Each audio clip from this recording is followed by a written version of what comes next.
Hello guys, welcome back to my YouTube channel. It's me Sujana. ഞാൻ ഇന്ന് സംസാരിക്കാൻ പോകുന്നത് ഡാനീസ് ഡേയ്സ് എന്ന് പറഞ്ഞിട്ടുള്ള ഒരു യൂട്യൂബ് ചാനലിനെ കുറിച്ചിട്ടാണ്. മിക്ക ആളുകൾക്കും അവരെ അറിയാമെന്ന് വിചാരിക്കുന്നു. കാരണം ഷോർട്സിലായാലും അല്ലെങ്കിൽ ലോങ് വീഡിയോസിലൊക്കെ ട്രെൻഡിങ്ങിൽ എത്താറുള്ള ആൾക്കാർ തന്നെയാണ് അവർ. അപ്പം അവരെ എല്ലാവർക്കും അറിയുന്ന ഞാൻ വിചാരിക്കുന്നു. അപ്പോൾ അവരുടെ ഒരു ഇഷ്യൂ നടന്നുകൊണ്ടിരിക്കുന്നുണ്ടായിരുന്നു. അതായത് അവർ 2 ആഴ്ച മുമ്പ് ഒരു സെക്കൻഡ് പ്രഗ്നൻസി റിവീൽ ചെയ്യുന്ന ഒരു വീഡിയോ അപ്ലോഡ് ചെയ്തിട്ടുണ്ടായിരുന്നു. അപ്പോൾ അതുമായി ബന്ധപ്പെട്ട ഒരുപാട് ട്രോൾ വീഡിയോസ്, റിയാക്ഷൻ വീഡിയോ, അതുപോലെ നെഗറ്റീവ് കമൻസും കാര്യങ്ങളൊക്കെ അവർക്ക് കിട്ടിയിട്ടുണ്ടായിരുന്നു. അല്ലെ, അങ്ങനെ ഒരു നെഗറ്റീവ് കമൻസ് അവർക്ക് കിട്ടാൻ കാരണം അവരതിൽ കൊടുത്തിട്ട് ഹൈലൈറ്റിൽ തന്നെ കൊടുത്തിട്ടുള്ള ഒരു കാര്യമാണ് അവർക്ക് നെഗറ്റീവ് കമൻസും കാര്യങ്ങളൊക്കെ വരാനുള്ള ഒരു കാര്യം. അതെന്താണെന്ന് നമുക്കതിന് കാണാം. എന്റെ ദൈവം ഇങ്ങനെ കരയാണ് നിനിമ അമ്മ കരയും നോക്കി കിടന്ന് പൊട്ടി കരയുന്നുണ്ട് അമ്മ. അതിനിപ്പോ എന്തോത്തിന് കരയല്ലേ? എല്ലാവർക്കും ഇപ്പൊ ടിൻസൊക്കെ ഉണ്ടാവുന്നവരെന്തോ ചെയ്യും? ടിൻസൊക്കെ ആവുന്നവരെന്തോ ചെയ്യും? നീ എന്തിനാ ടെൻഷൻ അടിക്കുന്നത്? ഇപ്പൊ നീനൊരു കൂട്ടോടായെന്നല്ലേ ഉള്ളു, നീ എന്തിനാ ടെൻഷൻ അടിക്കുന്നത്? എന്തിനാ നീ ടെൻഷൻ അടിക്കുന്നത്? എന്തിനാ എന്നെ കരയുന്നത്?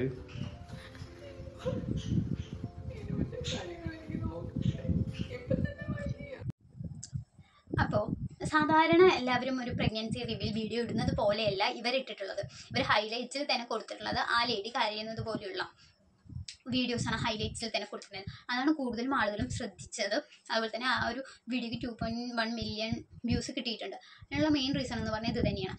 അപ്പോൾ അവർ ആ ഒരു വീഡിയോ ഇട്ട് ശേഷം അവർക്ക് ഒരുപാട് നെഗറ്റീവ് കമൻസും കാര്യങ്ങളും കിട്ടിയിട്ടുണ്ടായിരുന്നു. അപ്പോൾ ആ ഒരു റിയാക്ഷൻ വീഡിയോ, മറ്റുള്ളവർ ചെയ്ത റിയാക്ഷൻ വീഡിയോയിലൂടെ തന്നെയാണ് ഞാൻ ആ ഒരു വീഡിയോ കാണാനിടയായത്. അപ്പോൾ ഞാൻ അതിനെക്കുറിച്ച് വേറൊരു വീഡിയോ ചെയ്യാൻ നിന്നില്ല. കാരണം എനിക്ക് തോന്നി അവരുടെ ഒരു സാഹചര്യം അതുകൊണ്ടായിരിക്കും അവരിങ്ങനെ പറയുന്നത്, അങ്ങനെ തോന്നി. അപ്പോൾ ഒക്കെ ഞാനത് അങ്ങനെ വിട്ടു. അപ്പോൾ ഒരു 4-5 ദിവസം മുമ്പ് അവർ വീണ്ടും ഒരു വീഡിയോ അപ്ലോഡ് ചെയ്തിട്ടുണ്ടായിരുന്നു.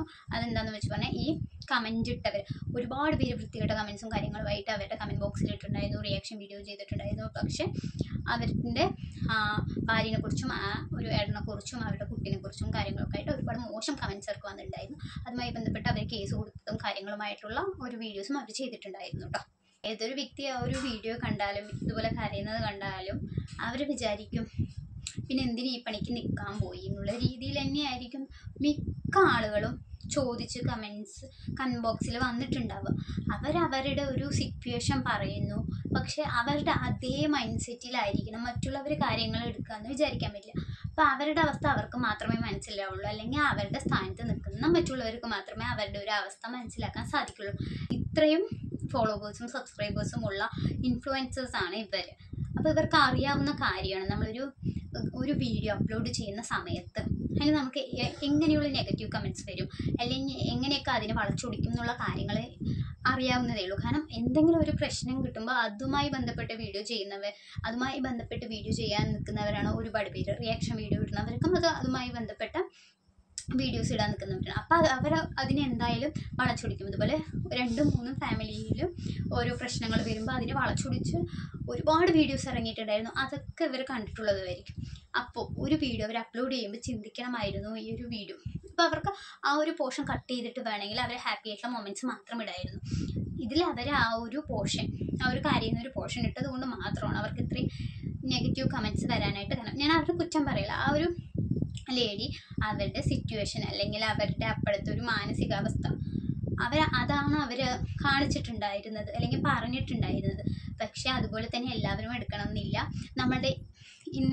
നമ്മുടെ ഒരു സോഷ്യൽ മീഡിയയിൽ കൂടുതലും ഒരു കാര്യം കിട്ടിയത് നെഗറ്റീവായി വളച്ചൊടിക്കാൻ നോക്കുന്ന ആളുകളാണ് കൂടുതലും ഉള്ളത്. അത് മിക്കവാറും എല്ലാവർക്കും അറിയാം.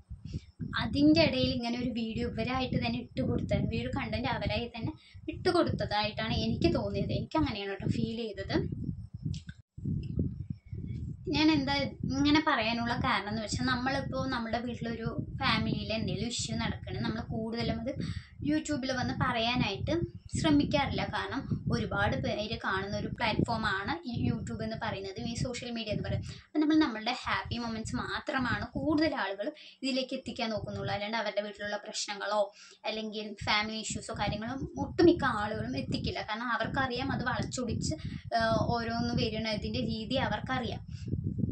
അപ്പോൾ എല്ലാം അറിഞ്ഞുകൊണ്ടും ഇവർ ഈ ഒരു വീഡിയോ ഇട്ടതാണ് അവർക്ക് ഇപ്പോൾ ഒരു തിരിച്ച് ഓരോ ഇത് കിട്ടാനായിട്ടുള്ള കാര്യം. അത്രയേ ഉള്ളൂ എനിക്കൊരു വീഡിയോ പറയാനായിട്ട്. പിന്നെ ഈ കമൻസ് ഇടുന്നവരോട് എനിക്ക് ഒരുപാട് വൃത്തികെട്ട കമൻസ് ഇടുന്നവരോട് എനിക്ക് പറയാനുള്ളത്, ഞാൻ കഴിഞ്ഞൊരു വീഡിയോ, ഇതിന് മുമ്പിട്ടൊരു വീഡിയോ ഞാൻ ചെയ്തിട്ടുണ്ടായിരുന്നു. അതിൽ തന്നെ ഞാൻ പറയുന്നത്, ഈ കമൻസ് ഇടുന്നവർക്കുള്ള പണി വരുന്ന കാര്യം ഞാൻ അതിൽ തന്നെ പറയുന്നത്. അപ്പോൾ ഞാൻ ഇവരുടെ ഒരു ചെറിയ തെറ്റും കൂടി എനിക്ക് ചൂണ്ടിക്കാണിക്കണം എന്നുണ്ടായിരുന്നു. അതുകൊണ്ടാണ് ഞാൻ ഇങ്ങനെ ഒരു വീഡിയോ ചെയ്തിട്ടുണ്ടായിരുന്നത്. അപ്പോൾ അത്രയേ ഉള്ളൂ നമ്മുടെ ഇന്നത്തെ ഒരു വീഡിയോ.